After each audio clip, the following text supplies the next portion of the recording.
Parmi les migrants, les candidats au voyage qui viennent soit directement avec leurs économies, soit travaillent sur place pour gagner l'argent, rentrent dans un genre de cycle infernal où ils vont payer pour pouvoir traverser. Bien souvent, ces tentatives échouent. Donc soit ils sont récupérés par les gardes-côtes libyens qui les renvoient dans les centres de détention, duquel parfois ils arrivent à s'échapper pour recommencer à travailler, repayer, remonter sur un bateau et réessayer.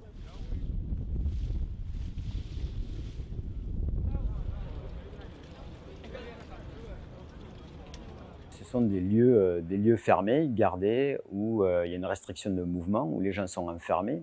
Il y a des enfants, il y a des gens qui naissent dans ces centres de détention. Il y a des familles entières qui sont détenues là, il y a des familles qui sont séparées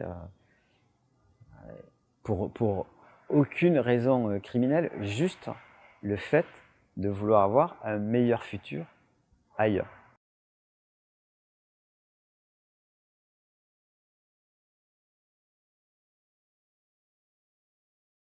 Il y a très peu d'ONG qui sont présentes en Libye, ce qui amène à des situations relativement dramatiques et à une présentation de la situation en Libye qui laisse penser au public en Europe que tout est mis en œuvre et tout est organisé pour que les migrants qui sont récupérés en mer par les gardes-côtes ou dans les centres de détention soient pris en charge, hébergés, nourris, ce qui n'est absolument pas le cas.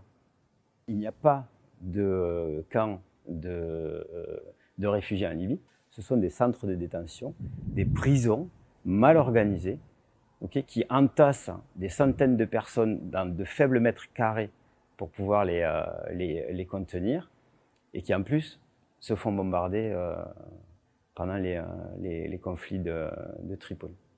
La volonté, en fait, c'est de sous-traiter la politique migratoire sur des pays tiers, comme la Libye. En pleine crise, personne ne se soucie des sous-traitants de la politique migratoire européenne, qui sont les institutions libyennes, qui sont en complète déliquescence.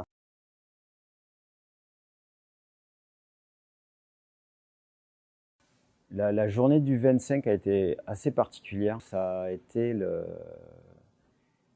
une des journées les plus lourdes pour l'équipe. On ne saura jamais exactement combien, on ne saura jamais exactement combien il y a eu de bateaux, on ne saura jamais combien de gens sont morts dans ces naufrages. On a eu 2 équipes en même temps sur 2 lieux différents, donc avec au total à peu près 135 personnes. Et les témoignages de ces premières personnes étaient dramatiques. Des gens choqués, des gens qui ont vu leur famille se noyer, des enfants périr, un père de famille qui suppliait de retourner chercher ses enfants et sa femme qu'il avait vu se noyer.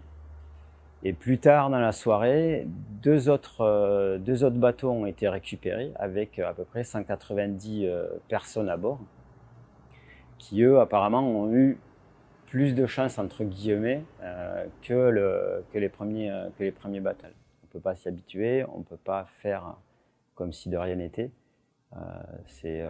Voilà, c'est des gens qui sont prêts à mourir et qui parfois meurent juste pour avoir une chance de vivre dans un pays en paix, avec une chance de pouvoir offrir un futur à leur famille.